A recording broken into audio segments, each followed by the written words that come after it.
We just hit the storm. This is a car.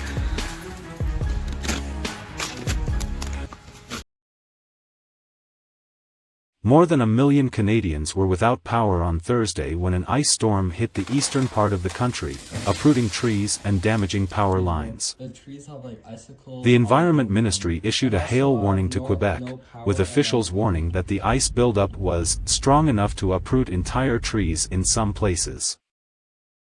As of 12:30 p.m. local time, more than 1 million of his Hydro-Quebec customers were without power, according to the company's website.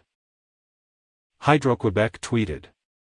With nearly 500,000 people without electricity in Montreal, city officials are scrambling to remove broken tree branches and broken cables from roads. Montreal police received a large number of calls about the ice storm and Mayor Valérie Plante issued an alarm. In neighboring Ontario, more than 100,000 customers lost power as strong winds, thunder and hail damaged equipment and knocked down trees, according to power company Hydro-Quebec.